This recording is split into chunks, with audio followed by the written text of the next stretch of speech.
Hi, Deborah Lee back. This is part 2 of chapter 1. Part 2 of chapter 1. And we're up to my grandmother sharing a love story from her broken past. So, yes, here we go. So the children, the two daughters were sitting on the bed with their mum, and she also had a son, which comes up later in this chapter.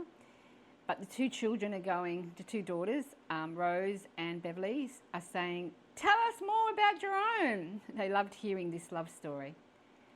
Then Iris would recount her very special memory about how that morning when she was going to work in the cafe, she felt that something extraordinary was going to happen that day. She felt it like in her spirit, something special was going to happen. She put on her cafe uniform, Iris, Rose's mother, a petite white collar blouse, her black tight fitted pencil skirt, and an apron with Bob's Cafe embroidered on it. Isn't it amazing how there's a lot of cafes called Bob's Cafe? However, when it came to her shoes, she'd chosen to wear her favourite red high heels instead of her flatties for work. She had such a love for shoes that she had a cupboard full, and a cupboard full of clothes. She's a bit like me, although mine's more clothes than shoes. Iris, you do inherit some good things from your parents and grandparents. There are good things that you inherit from them, but then there's also the things that you have to get healed of. So yeah. So Iris wouldn't normally have worn such high shoes to work a 10-hour shift.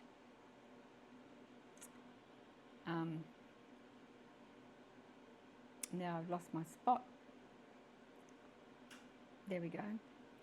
But that day, she felt in her heart that wearing her favourite shoes would make something different happen in her life. Her day started at 7 a.m. The breakfast rush had begun and the cafe was full. Sunny side up, eggs up, coffee up, tea up, orders up. The place was humming with people laughing and food cooking. Iris loved the crackling sound and smell of bacon and eggs frying. She would often dream of being one of the customers, sipping fresh black coffee and sharing breakfast with the man of her dreams, to relax, to rest, and to be served. What a treat that would be, Iris used to think. What a treat. Well, she thought, I better get started. She had to remind herself that she was at work and stop daydreaming. Iris loved to daydream. So did I when I was a little girl. I think when you've got trauma in your life, you tend to daydream. A lot of people do that. Grabbing her order book and pencil, she went to greet her first customer. "Good morning, sir. What would you like to order for breakfast?" "The bacon and eggs are just to live for." She wanted some. "My boss has his own chickens, so the eggs are superb. Sometimes you get double yolkers." She communicated well, and sometimes she over-communicated, and that's what I used to do too when I was young. The gentleman had his head down reading the Melbourne Age newspaper. When he looked up, his eyes went from her face down to her magnificent red high heels, which he stared at for what felt like 10 minutes. "Breakfast?" he murmured. "After seeing you? I don't need breakfast." Oh dear. He had a French accent and was just so handsome. "My beautiful girl, you should be a movie star." He had the gift of the. "You even have shoes and red lipstick. They match. You are Splendid. What is your name? Straight away, Iris replied, Iris Isabel Jean. She gives him her whole name, you know, not her surname, but she had the first name and then 2 middle names. She was happy for the attention. He responded with such honesty and with what looked like tears in his eyes. With a name like that, you should be famous. Iris could hardly breathe, let alone answer that handsome man. She felt herself going all tender, delicate, and a little frail. She was going, like she was going to faint, as her heart was pumping like a steam train. As she stood there, she felt like it could be seen throbbing through her blouse, her heart. For the first time in her life, she felt like a woman. For the first time in her life. She breathed deeply, and a light sigh escaped from between her lips that had never been kissed. The gentleman spoke again. I'm sorry. Let me introduce myself. My name is Jerome, and I'd like to order a black coffee and French toast with a little honey on the side. French toast. I love French toast. My dad used to make French toast. With a little honey on the side. Please forgive me for being so forward in public, but Iris Isabel Jean, you are simply breathtaking. So please take that as a very high compliment. Iris thanked him and rushed off, adjusting her shirt as she walked towards the kitchen with his order. She felt like a mess, as that man's comments had sent her temperature soaring. And even her eyes had gone half mask, you know, like, you know, when you meet someone and it's like, oh, you know, your eyes, everything goes different. She felt like she was on fire. Perhaps she was sick and should go home, she thought. Escaping into the ladies' room, she pulled out her handkerchief, because back then you had a handkerchief. She tucked into her bra, wet it. She had the handkerchief tucked in her bra. She wetted and wiped her neck and chest until her body cooled. Looking at her reflection in the mirror, she noticed her eyes were glistening and her cheeks were flushed, as if she had extra rouge on. Rouge, they used to call it rouge. Now they call it blusher and all sorts of other things, but they used to call it rouge back then. She had such a glow. She said, what is happening? What is happening to me? She wondered. Having been brought up by her father, she had no motherly role model or relationship to help her understand those feelings. At that time, she lived at home with her father, her brothers, and sisters. When she was a young girl, her mother had died from peritonitis after a home abortion, leaving behind several children. So, yeah, abortion. It's pretty heavy.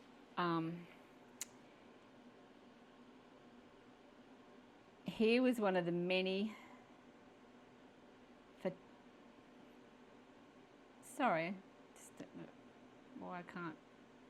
Anyway, where desperate women, having had so many children, I suppose this has not affected me, but I think because we live in a time now where they're just killing babies, you know, so many babies every day. Where desperate women, having had so many children, whether out of wedlock or in great poverty, would take it upon themselves to abort their unborn child. Back then, by inserting a crochet hook into the uterus. So, can you imagine having to go through that? Aborting your own baby. That's what they did back then. They did have places that did abortions, but a lot of women aborted their own babies because they had too many children. The traumatic event of finding her mother dead in a blood-drenched bed had thrown Iris, as the eldest, into a role she was far too young for.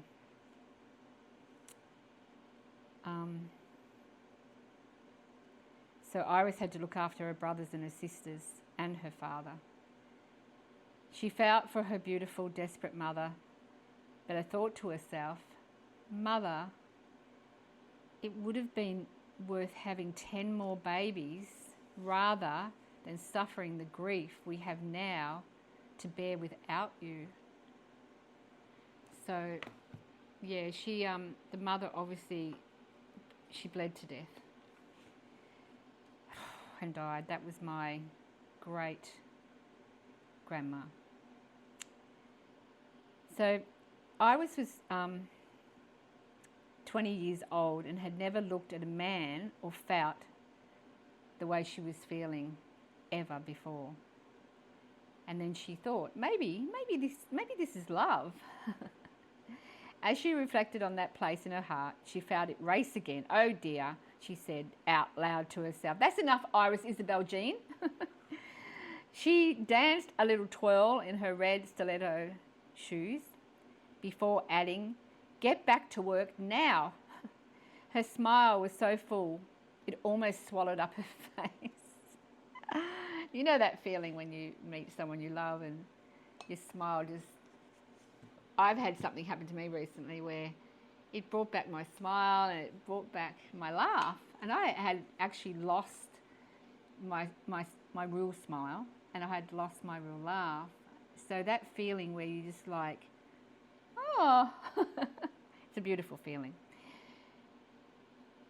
So her smile was so full it almost swallowed up her face. That new feeling made her feel content, you know, because when we're loved and we feel love, we feel content. When she got to the counter, she put Jerome's order up. Normally she would have had 5 tables done by now. Okay. Okay, she said to herself. Get it together, she said to herself. She took a big deep breath, straightened up her skirt and told herself to smile and relax. Even so, she couldn't help replaying his words in her head, how he'd said she was beautiful. Isn't that beautiful? He had said she was beautiful. She's never been told she was beautiful before. Reordering her thoughts, Iris went and served her other tables. When she heard the husky voice of the head chef call out, French toast, up, honey on the side, black coffee, she confidently picked up the order, held her stomach in, shoulders back, and walked to Jerome's table. She looked at him and knew what had happened. She'd felt that wearing her favourite high heels would bring something special into her life that day. And in had walked love. In had walked love. Jerome helped her put the food onto the table and said, I'll be coming here every morning from now on just to see you, Iris Isabel Jean. May I call you Iris? Of course you can. My name is quite a mouthful. Here she goes again. I work 6 days a week, Monday to Saturday, 10 hours a day. I get an hour for lunch, too much information, and 2 15-minute breaks. One for morning tea and one for afternoon tea. So that gives me a lot of breaks, which is very good for my feet. Bless her heart, hey? Precious young woman. And he said, what beautiful feet are they? So petite in those wonderful shoes. Iris had a size 4 shoe fitting, which was very small. Oh, these are my favourite, she said. She responded. I don't wear them every day. Jerome, please excuse me. I must let you eat your breakfast before it gets cold and get back to all my other tables. Reaching out and resting a hand on her arm, he requested, "Please bring me another black coffee in 10 minutes because I don't think I can live without you." Oh dear. Oh no. Iris felt that temperature thing happening again and rushed off to another table, trying to only think about what the people were ordering. After 10 minutes, Iris renewed Jerome's coffee.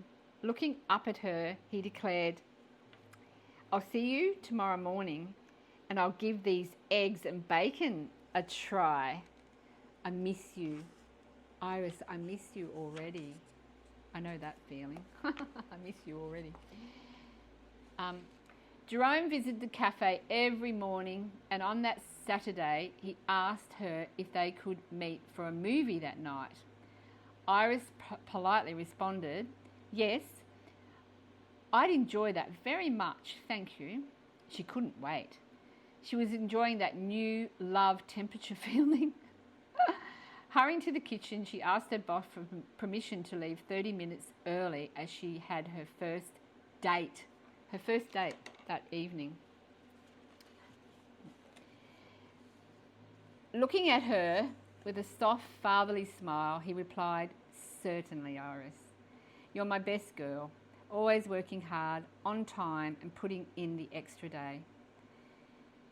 He smiled and shared in her happiness as he granted her request. Back home, Iris told her family about her wonderful meeting with Jerome and asked for their approval to go and see a movie with him that night. Her father commented, "He's so lucky to have one of my beautiful daughters." One of his beautiful daughters. Yes.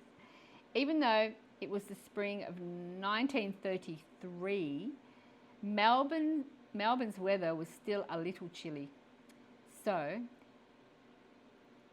Iris chose to wear her black skirt teamed with a baby blue mohair sweater under a woolen jacket and black high heels tonight. She always looked very smart as she had a great fashion sense. She loved sewing and made a lot of her own clothes. Also, as she worked long hours with overtime, she could afford to dress very well. She was a very hard worker. Yeah. Her father approved and encouraged her fashion sense. After all, she was 20 and had high moral standards. She was still a virgin and planned to stay that way until she was married. So, I'm just thinking I might finish there and come back and do part 3 of chapter 1 so that I don't make these too long for everybody. So there she was. She'd saved herself till she was 20 and she was going out on this night with Jerome from France, and she was so excited. So I'll come back. Hope you're enjoying my book, my story, as I said, going back to my great grandma. I'll share about her as well. And it's like this is the beginning. This is like the roller coaster that's going up, up, up, up, up, up, up, up, up, up, up, up, up, and and then the roller coaster just keeps going. So, God bless, and hope you're enjoying my story and the gum tree and the sunflowers. Love to you all, and my tribe. I'm looking for my tribe, and please follow and subscribe so I can get 50. When I get 50 followers, I can go live. I can't go live now. So God bless and thank you for your support. In Jesus' name, amen.